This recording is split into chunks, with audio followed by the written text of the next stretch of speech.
Hi, y'all. It's a question that has to be asked.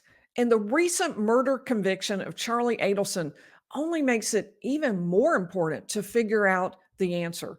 Did Wendy set up Charlie? The question matters because if Wendy did set Charlie up, that in turn raises many questions about why she would have done that and about what she knew and when she knew it. Charlie Adelson, a formerly well respected oral surgeon and dentist in South Florida, has been convicted of hiring hitmen to kill FSU law professor Dan Markel, his ex brother in law.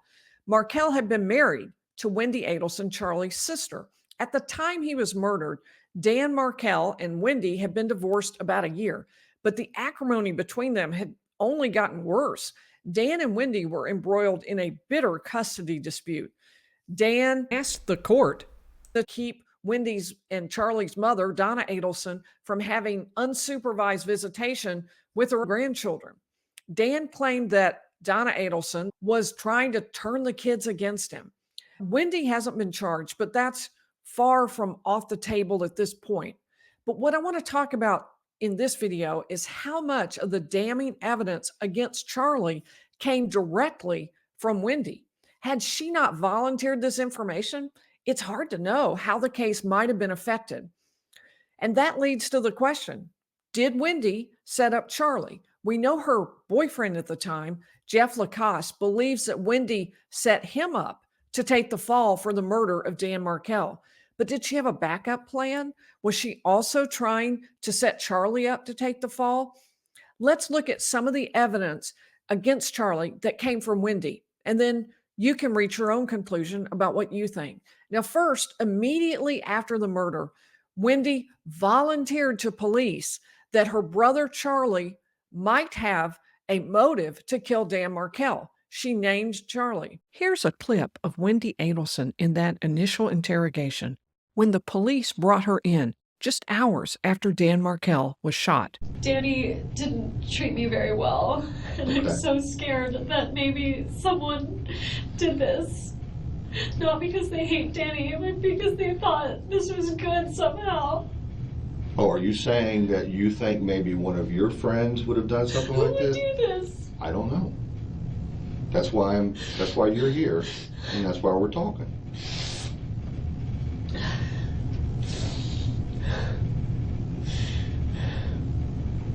Would you ever ask someone to do something like this? Not in a million years. Okay. Do you think someone would do this for your benefit without asking you? No. What good does it serve? I made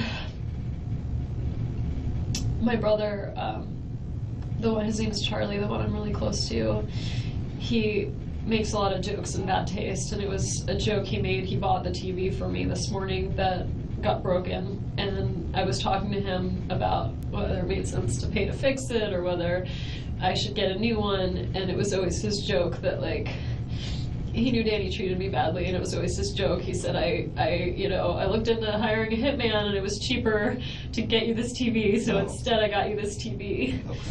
I mean, he would never.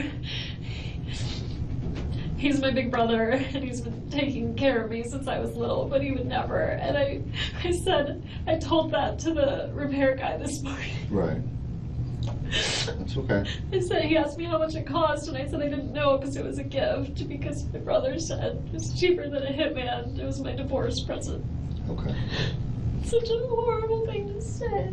I'm so sorry. That's okay. But even my family, who felt like I had been mistreated, would never do something like this. Never. At Charlie Adelson's trial, prosecutor Georgia Kappelman asked Wendy Adelson about that very moment when Wendy first mentioned Charlie's name during the interrogation. What was your first thought when you were asked if anyone might have murdered Dan Markel for your benefit? I thought, oh my God, maybe if I hadn't divorced him, he would still be alive. Maybe this is my fault because I complained to the wrong person. Maybe Danny gave a student a bad grade and they came after him. I just was trying to think of who possibly could have wanted to hurt him. But you didn't say any of that before. I mean, the first thing you said was Charlie, right? I don't think so. Page 25, line 5 through 15. I mean, my brother, the one, his name is Charlie, the one I'm really close to. He makes a lot of jokes in that taste, and it was a joke he made. And you do say you don't think he would do it, but can we agree you brought up his name on page 25 of the interview? I did. When asked, would you ever ask someone to do something like this? You say not in a million years. When asked, okay, do you think someone would do this for your benefit without asking you? You say no. And when Isom starts to ask you what good does it serve, you say, I mean my brother, the one, his name is Charlie. Isn't that how it went? This is the transcript, but I think there's also inaccuracies in the transcription. Wendy was also the source of that very damning joke by Charlie Adelson. After the divorce, Charlie gave his sister Wendy a present and made this statement, which the Adelsons say was a joke. All right. Quote, it was always his joke. He said, I looked into hiring a hitman and it was cheaper to get you this TV. Is that what he said? That was a joke that he made, yes. And hiring the hitman, that was to kill Dan Markel, right? That was the joke. That was the joke that he made in poor taste, yes. And Charlie made that joke to several people, but it's unclear whether anyone would have known about the joke had Wendy not told the police as they interrogated her right after the murder. Why would she have volunteered this joke? She suggested to police that she didn't want her family members going to prison for the execution of Dan Markel. Given that, and her claim that her brother was only joking, why mention this joke at all, especially early on, immediately after the murder? Ironically or intentionally, depending on who you ask, the TV that Charlie gifted to Wendy became her alibi that she was at home when Dan Markel was murdered. The state believes that the TV repair alibi was carefully crafted by the entire Adelson clan. was the TV that your brother bought you as a divorce present the same TV that was being repaired on the morning of the murder? Yes. Did your mom text you that morning that the repair guy was coming to repair the TV? I don't remember that. Why would your mom have been involved in your TV repair appointment? Because I didn't purchase the TV. The TV was a gift that my brother paid for, but my mom went and got it and he reimbursed her. So the contract would have been under her name and her number. In addition to the statements that Wendy made to the police, Wendy's then boyfriend, Jeff Lacoste, testified that she made several other odd and damning statements about her brother, Charlie, to him. The ex-boyfriend, Jeff Lacoste, carried a lot of bitterness against Wendy because he believed she had set him up to take the blame for Dan Markel's murder. That made Lacoste's testimony somewhat less effective, but he nonetheless was making very serious allegations. First, Jeffrey Lacoste testified that shortly before the murder, Wendy told him that her brother really had looked into hiring a hitman. Wendy denied having said that. Jeff Lacasse was a person I dated in 2013. And did you tell Jeffrey Lacoste shortly before the actual murder that your brother really had looked into hiring a hitman? I did not. Jeff Lacoste's testimony that Wendy claimed Charlie was not kidding about hiring a hitman cast an entirely different light on his supposed joke.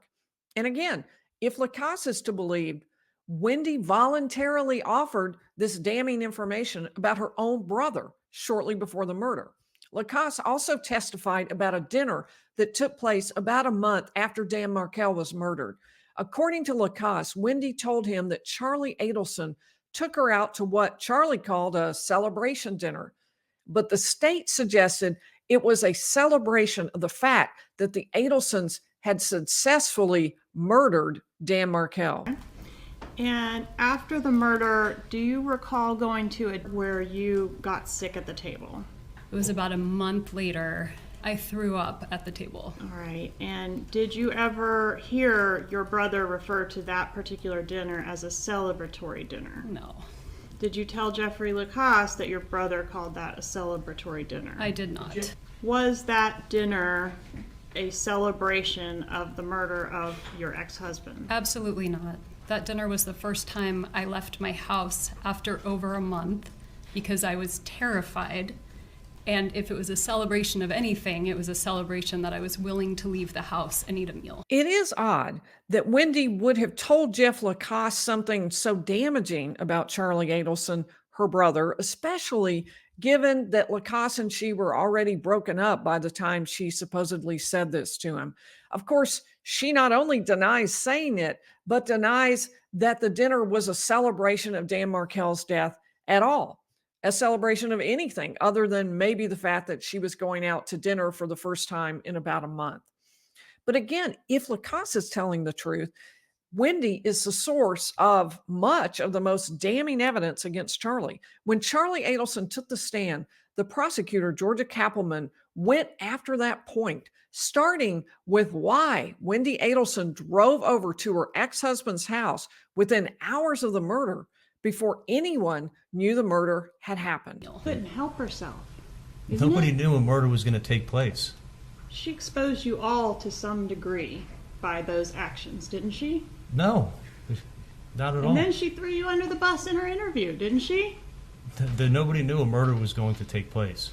She knew her husband had just been shot, and they were asking her who would want him dead, and she said your name. Are you mad about that? No, she said a lot of people's names. Well, she Not at said all. yours in the first 25 pages of a 5-hour interview. Isn't that true? I wasn't there for the interview. But you've reviewed it in preparation for your trial, haven't you? I actually don't know if I've seen her interview. Are you mad that Wendy hasn't been charged and you have? No, I'm mad that I got charged for a crime that I didn't commit. Do you have any innate anger with Wendy over that fact? No, not at all. Are you pissed that she told all that stuff to Jeff Lacoste? I don't think she said that to Jeff, but I wasn't there.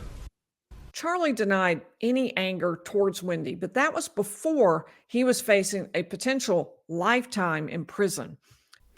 According to Charlie, he did not believe that Wendy set him up, but the prosecutor seemed to have a different view. So the question for you is, what do you think? Let me know your thoughts in the comments. Be sure to like and subscribe, and I will see you in the next video.